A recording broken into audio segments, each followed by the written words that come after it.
So our talk is Your Workers' Rights 2023 edition, basically covering the last 12 months of the union, all the stuff that we've done, all the changes that we've made. A lot of good work has happened, actually, like genuinely. But you'll hear all about it. We'll get stuck into it. Importantly, we should introduce ourselves. I'll let Adrian go first. Yeah, so I'm Adrian, Adrian Catt. That's pretty easy to remember. It's an unusual name. Sometimes known as chairman, and if you think about it, you'll get the joke. But yeah, I'm the lead organiser at Professionals Australia, but looks after the tech industry, and the executive officer of the Managers and Professionals division, which game workers and tech workers sit within. So basically, I guess I'm the official that most of you deal with day to day if you're dealing with an official at the union. I have a couple of organisers that work with me or for me. So there's a team of three of us really that do games and tech. So it's a big patch, and I think we've trebled it in the last 2 years. So there's been some massive growth and interest, mostly on the back, I'd say, of the tech winter stuff, because people didn't realise they needed a union until... Yeah, the tech winter, for those that don't know, is all the layoffs that people have been having. Google, Atlassian, all those different companies, we've been seeing a lot of people losing their jobs lately. That's what the tech winter is. I don't think we have been calling it the tech winter in games. I think we have a name for it, but that's what the tech winter refers to. But basically the same reason why FreeCon's on. Yeah, that's good. That's a good point.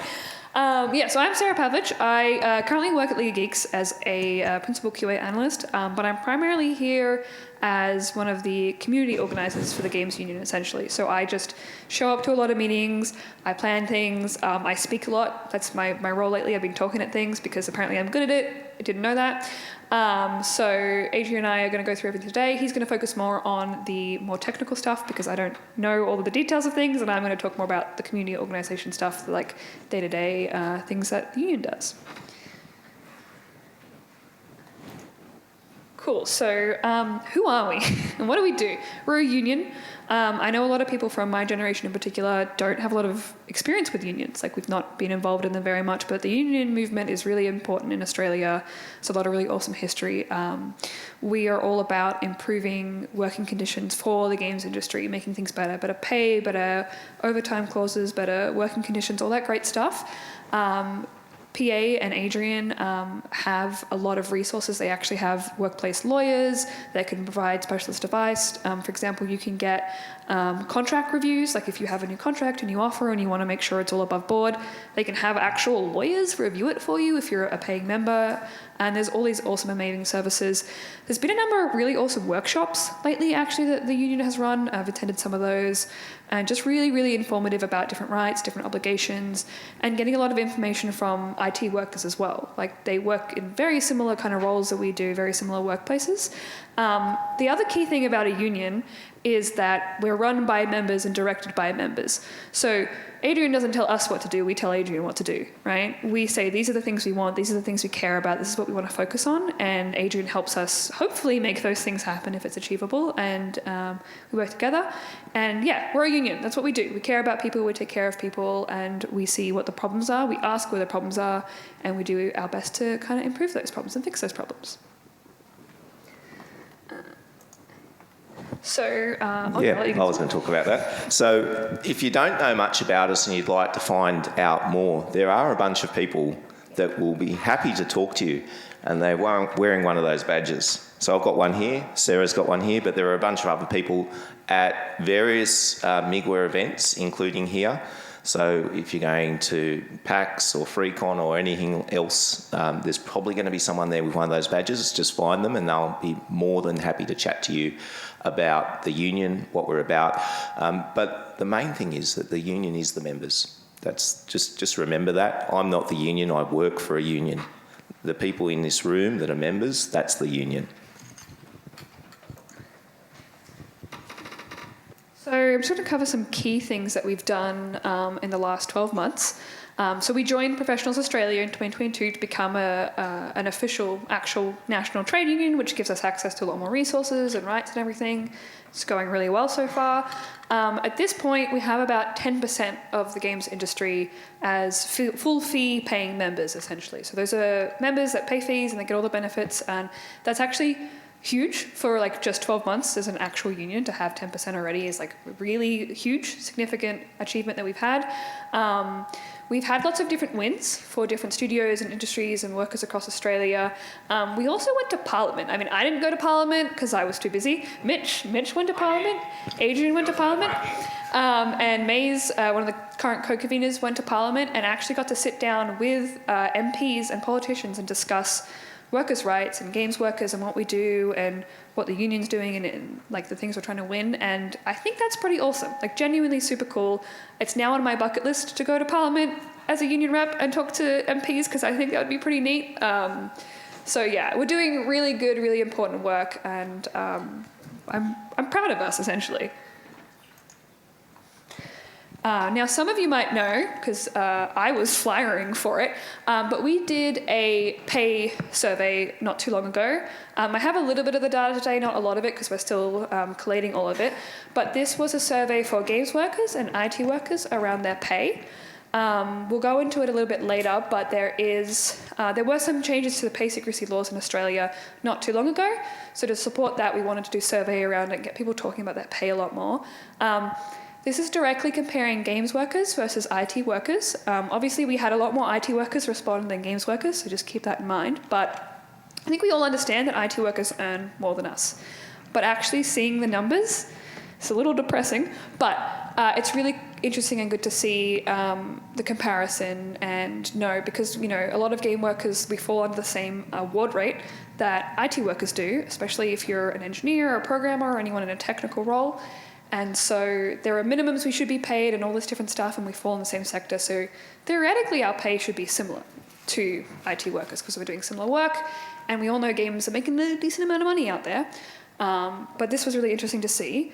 The next slide that I have is a little harder to interpret, and we didn't get quite as much data as we would have liked, but this is basically saying that the likelihood that people are underpaid or under the award rate, so they're not getting their minimums. So each of the levels here is like an experience level thing. So it's like junior, mid, senior, that kind of thing.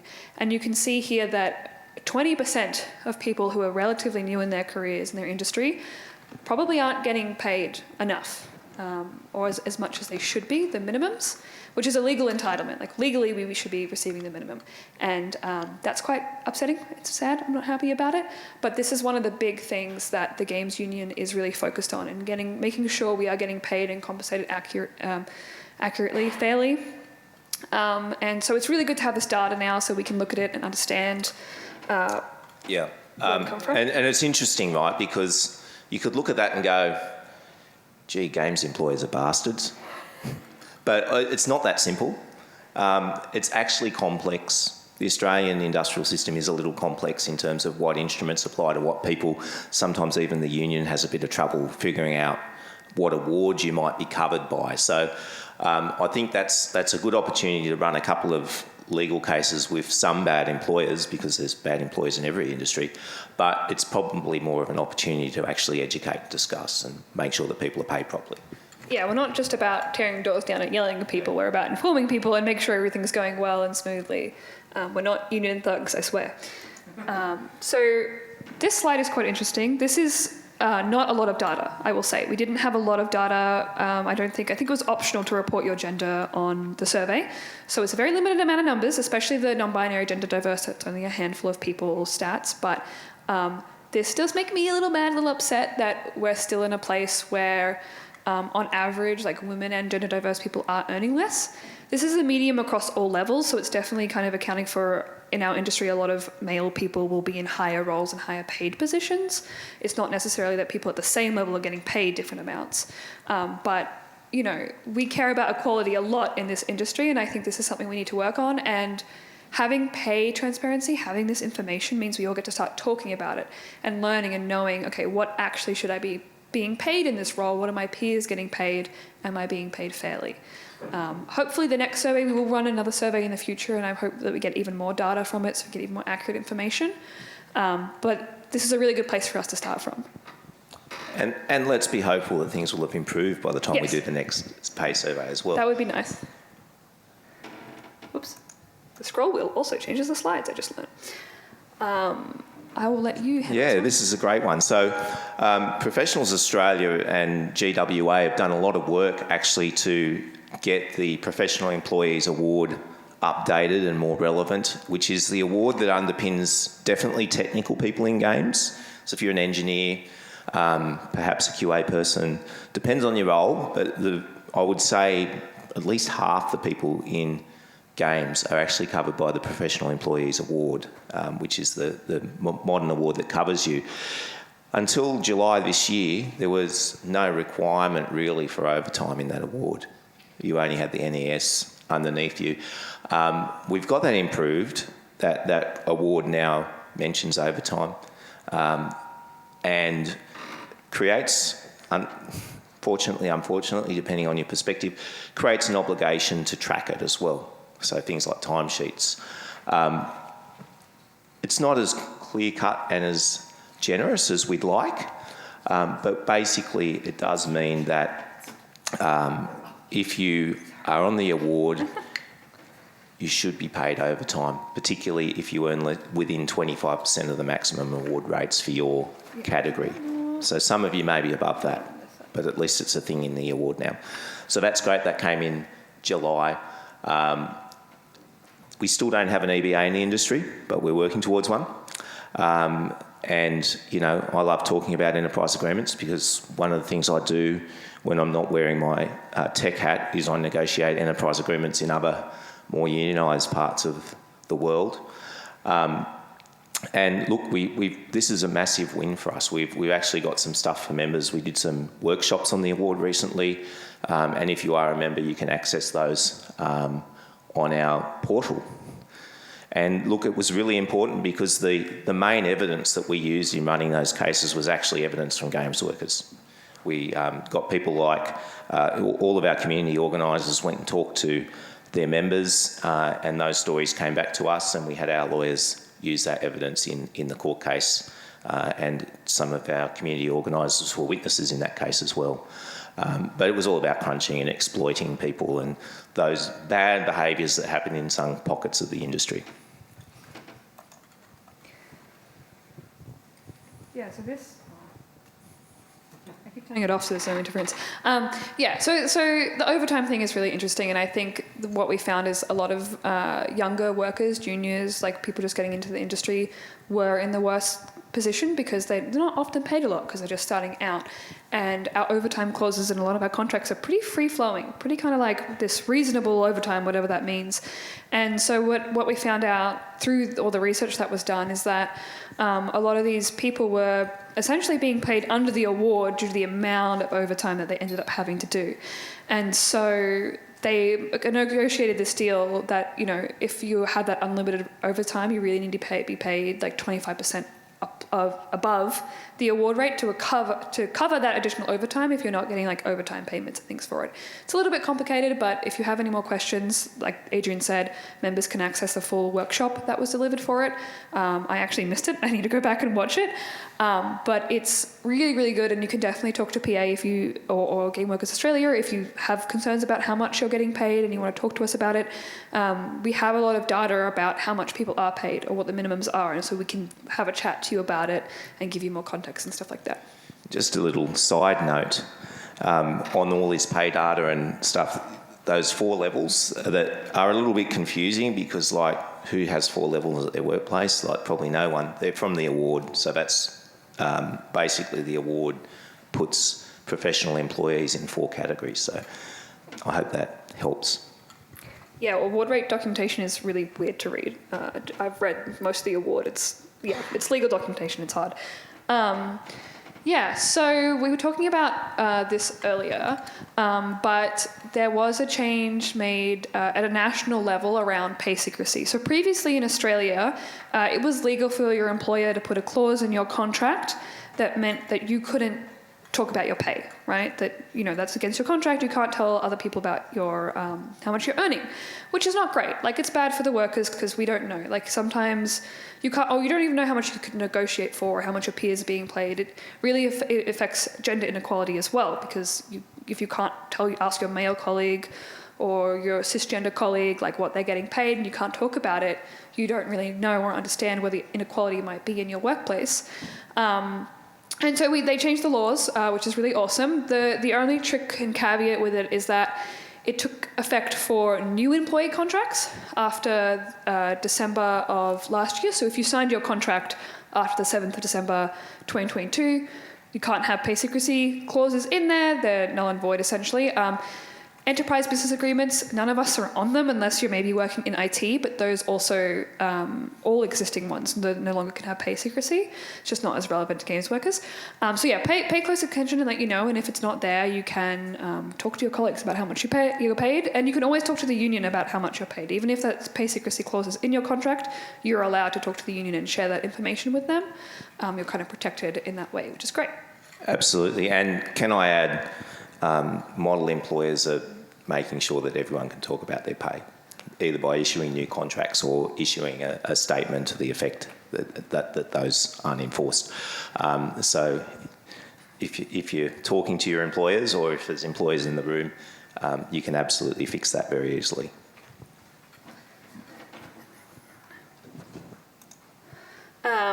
So the next tricky thing, sometimes people don't feel comfortable talking about how much they're earning and how much they're getting paid. Like, it's kind of an awkward conversation to have, but I promise you it's worth it. I promise it will be okay.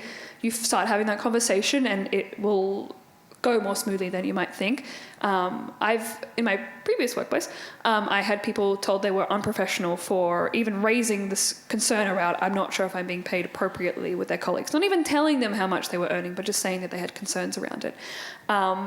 And that sucks. It's not nice. It's a gross feeling. And in certain circumstances, it's the employer just trying to get the best deal from their workers, and it's not really fair. It's not always the case, but it's worthwhile talking to your friends. Like, if you're out at a cafe having a coffee or you're having food, like, it doesn't hurt to just like, hey, do you mind if I ask you about this? Or I'd love to talk to you about this, just to know, just to check that, everything's okay and things like that.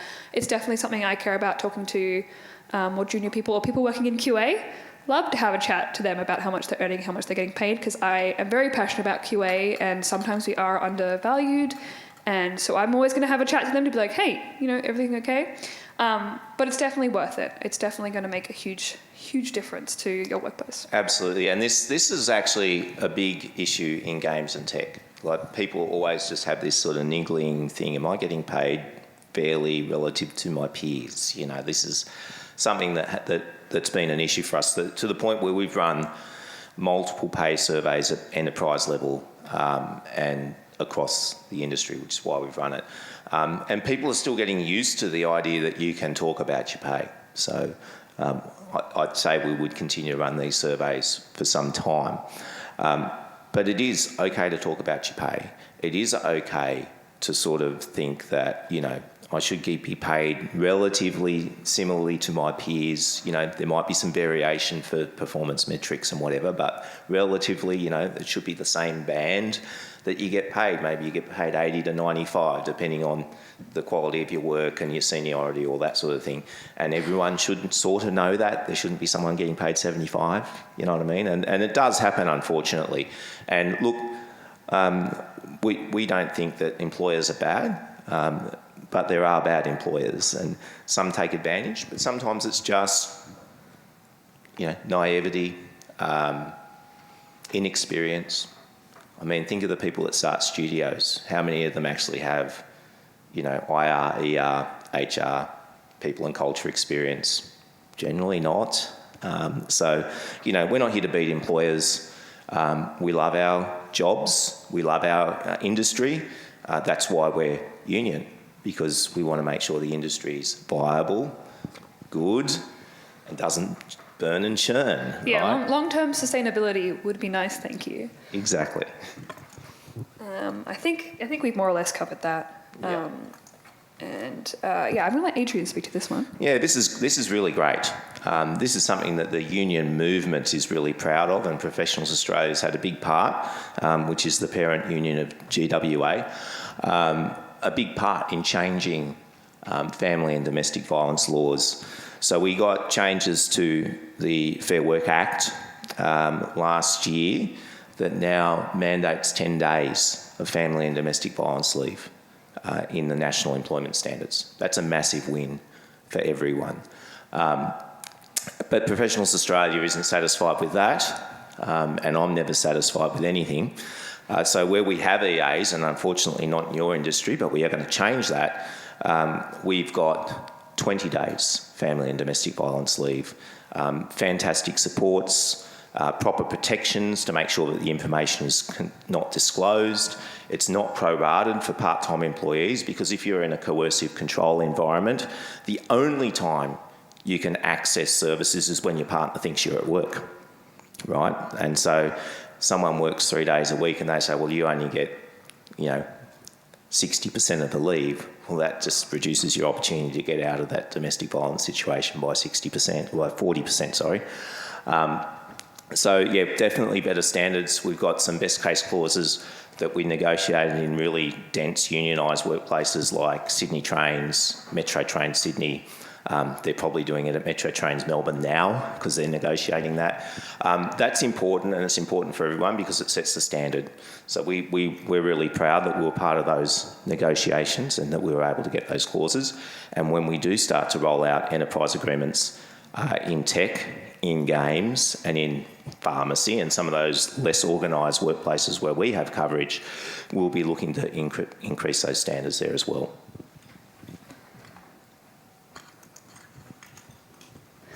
So another great thing that I learnt from the union and has benefited me and other colleagues as well is your right to have a support person. So you're allowed to have a support person in any meeting that relates or could relate to your ongoing employment. So like performance management meetings, work hours meetings, there's a whole bunch of different stuff. And they can just be there to help you, essentially, to support you. They can't speak on your behalf or respond to questions, but they can ask. If they see you're having difficulty, they can ask for clarification. They can ask you a couple of questions just to be like, hey, is this sort of what you mean? And they can also help you take breaks. Sometimes I get a little emotional in meetings because, feelings are hard, things can be stressful. And having somebody there who can just be like, hey, maybe now's a good time to take a break because you're not 100% thinking of what's going on. And you're like, yeah, that's a great idea. And that can be really, really helpful. And this is a legal right that you have as well. So they can't really, really refuse it. It also doesn't have to be someone from your workplace. So it could be a friend, a colleague, a family member. It could also be someone from PA or games workers as well. It depends. They don't always have a ton of availability because they're very busy doing union things. But they can come in and help you and give you a lot of support and also take notes for you. You can, discuss the meeting after the fact, and it just can be really, really helpful to keep track of things so you can focus on the meeting and focus on what you're talking about and still have somebody there to just handling the admin stuff for you, essentially. And just on that, there is a distinction between having a support person and having a union representative. There's a legal distinction. We encourage people to at least have a support person. If you can get a union representative, and that's just it is difficult because there's only so many union officials, that's even better.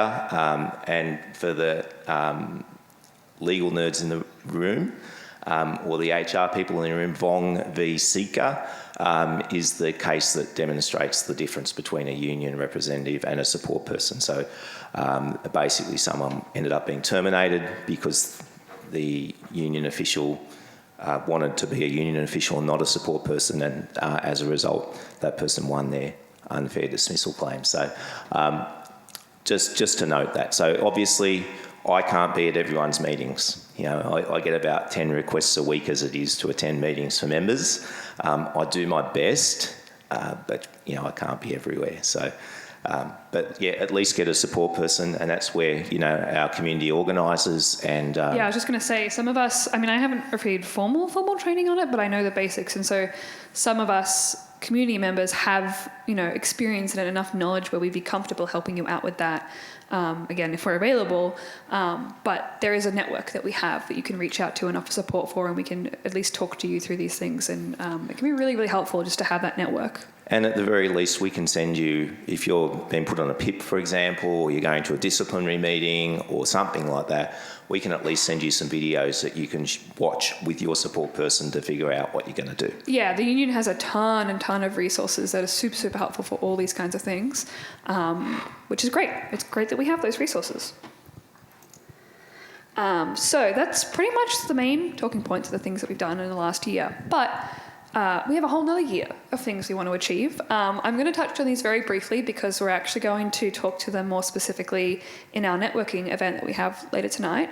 But EBAs, or enterprise business agreements that Adrian was sort of talking about, that's a massive thing we really want to win in games in the next 12 months.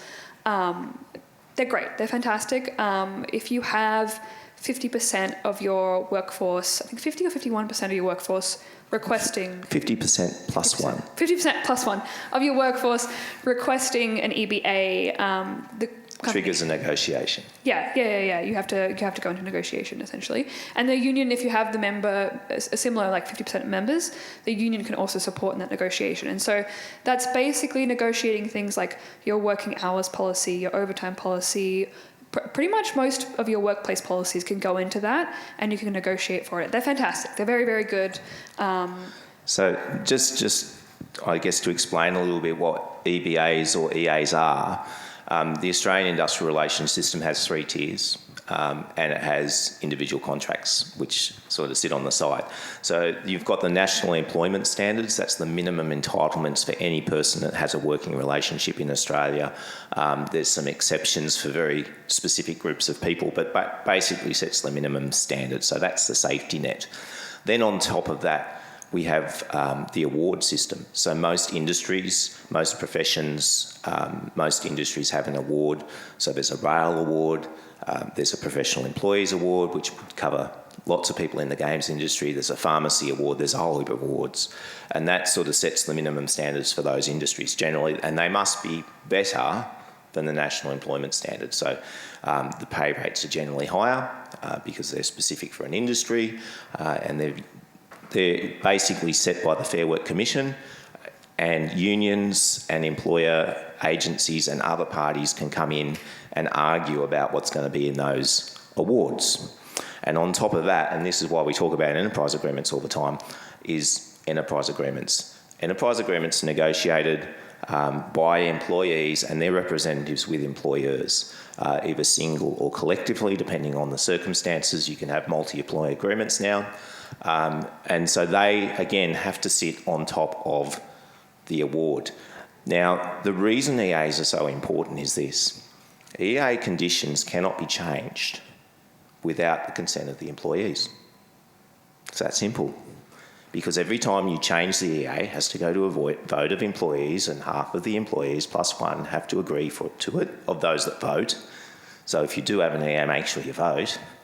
They have to agree before it can be changed. And so that effectively democratises those processes. Most of you would be covered by the award or the National Employment Standards with a contract, and only the things that are in the award or in the contract are actually in your conditions of employment. So most of the really good stuff that you enjoy around the side of your work, like maybe free meals or really good conditions, many of those things like are... remote work is a big one as well. Yeah. Like remote working. Yeah, remote working. Quite often those things are discretionary and the company can change them and you don't have a say. That's the advantage of having an enterprise agreement, because you can have a lot of stuff in an enterprise agreement and that protects it from being changed at somebody's whim, basically. And we had experiences of this at some of the big tech companies, Google, Canva, Atlassian. They all changed people's conditions unilaterally. People were really upset about it. And it was like, well, that's why you need a union. Yeah, I think Adrian covered that all really, really well. It's like complicated legal stuff, but once you get the high level of it, it starts to make a bit more sense. Like Adrian was saying, the award is the minimum, and we do want to get things in games sort of above that and get things that are more specific to us through those enterprise agreements. Another big one is trans rights, which is a massive thing in our local industry. a very queer industry. There are a lot of trans people working in the games industry in Australia, which I think is awesome. But there's things that we can do to better support them. These unions here, I'm terrible at reading acronyms, they're education unions, recently won an amendment to their agreements that basically allows for 6 weeks of gender affirmation leave. So that's leave that can be used for appointments or surgeries or sessions or paperwork or admin, any of that kind of stuff that's going to support people's transition, essentially. And that's really awesome. Really, really, really, really amazing. We had this awesome meeting about how they won that with a bunch of different people from different unions, and I really want to focus on this for games workers and see what we can do, because I think there's a lot of people out there that would really benefit from this. The other thing we want to focus on, which is not too specific to me, but contractor resources. So we all know there are a lot of contractors in the games industry. It's a really big part of our industry. And we want to continue to create a great network for people to understand, like, what are people charging? What should I be charging? What's reasonable? Work as a collective to kind of make sure everyone's getting a fair deal. And so far it's going really well. We already have a few people doing this, but we want to keep growing it, essentially. Now, you've heard all the amazing things that we've done, and you can join up today for half price for the next 12 months, essentially. So I have the fees here, the yearly, quarterly, and monthly. Those are like the full fees. It's a great deal. You should definitely do it. But this will help you, protect you if anything happens in your workplace and you need the union to come and give you support. You need to sign up before those events happen. But also, if you just want to support the union, if you're feeling pretty comfortable, pretty happy with where you are, but you want to support the work the union is doing, you can sign up and pay those fees, and it supports us. The more paying members that we have, the more resources that we have, the more that we can do to kind of better the industry. They're also tax deductible, so you can deduct these from your tax return every year. It's pretty neat. It's pretty great. Yeah, so basically there's three real reasons to join the union, okay? I always talk about this.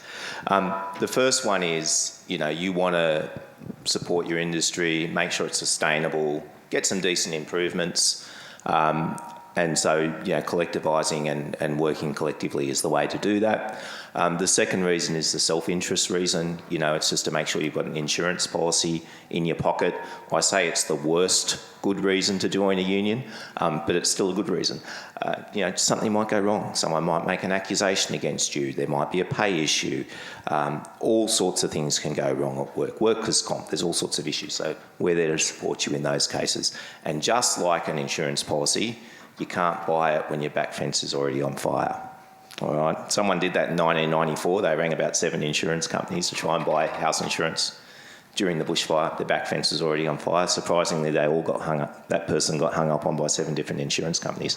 So it's the same with the union. You've got to join before you have an issue. We'll do our best, but the later you join, the less we can actually do for you.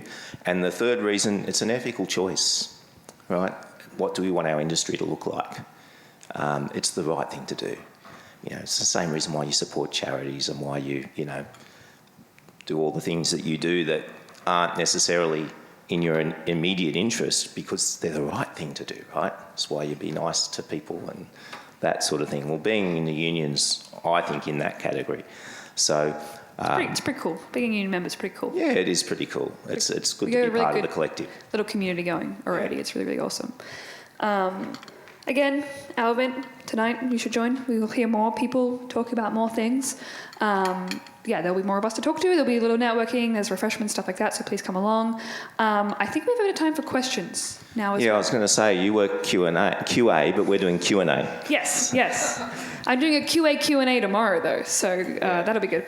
So if anybody has any questions, just raise your hand. I can take the mic around if no one wants to shout. If not, you can chat to Adrian and I after talk. I know some of the stuff's a bit sensitive to talk about sometimes. And like I said, these badges, you'll see us around all week if you want to talk to us. And come to the event tonight. It'll be great. So any questions? Yep. With the salaries that you were listing, did you happen to split those out at all into AAA and Indian and total package? Or? Yeah. So those stats were just the annual salary, not the total package. There wasn't a huge difference in the numbers for games workers with total package versus annual salary. We don't often get a lot of like bonus stuff. It's not split up by that level. I think that would be an awesome thing for us to do next time. Like I said, we only got around 200 or so people filling it out, so it might try and lower the data a little bit at that point. But great suggestion. I think we might try and do that next time. Hopefully get more people filling it out too. Any other questions? Anything else? Oh wow, lots of people. I'll grab, yeah?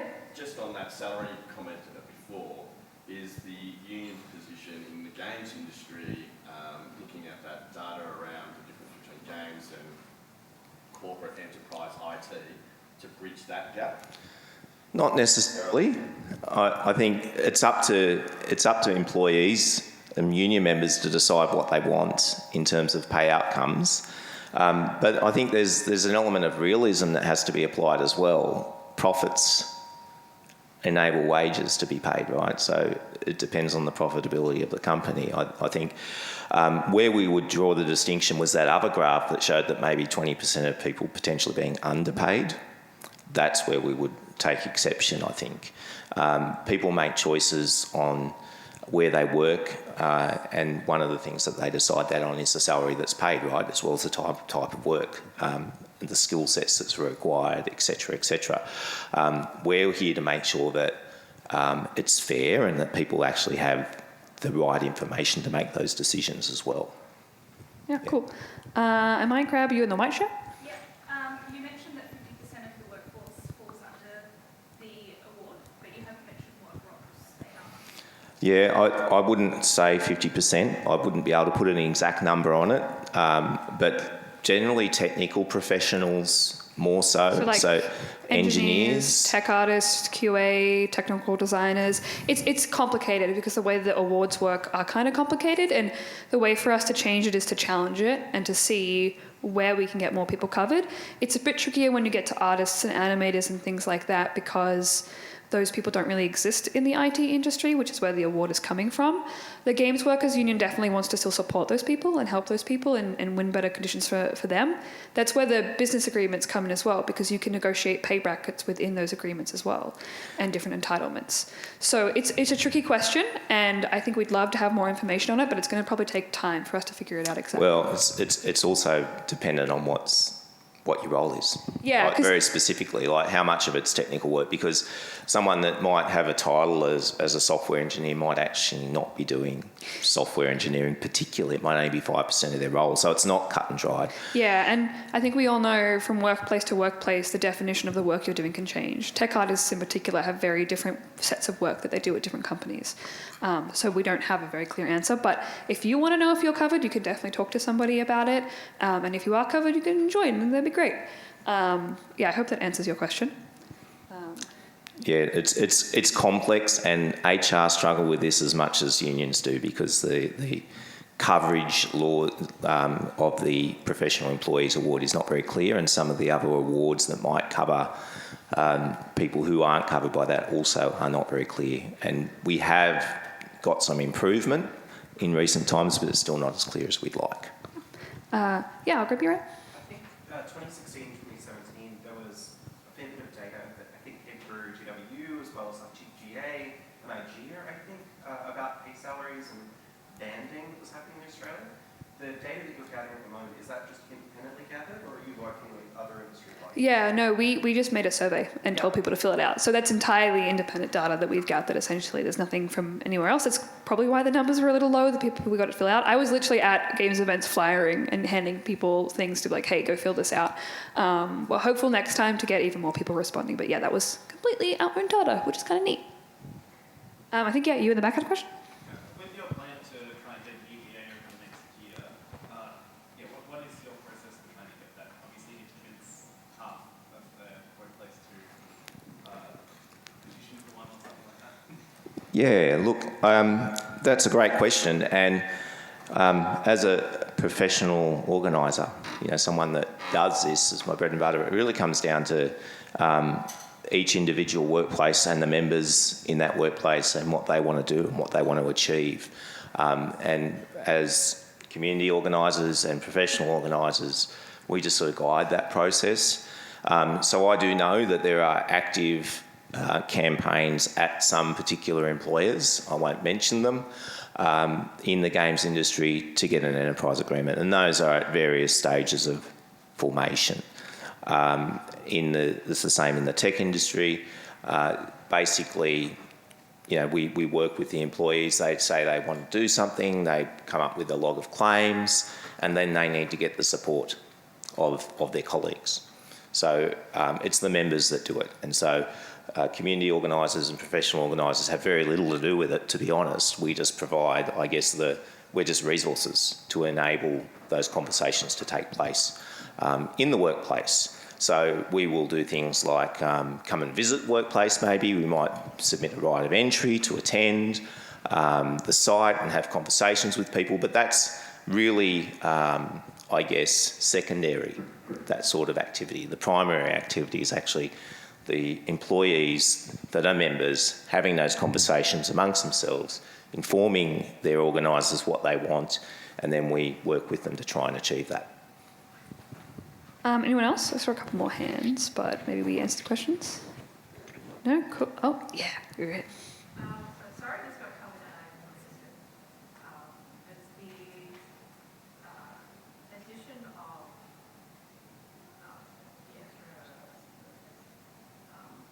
overtime payments into the agreement. Kind of my thinking is the ideal position of the union to have a award that covers just games, or is the ideal position to prove or like test that game workers fall under the existing? Yeah, that's a very good question. And awards aren't necessarily too easy to change, and it's not necessarily too easy to set up new awards. So I think at the moment, we're sort of operating on the assumption that we have to work with what we've got and make improvements to it.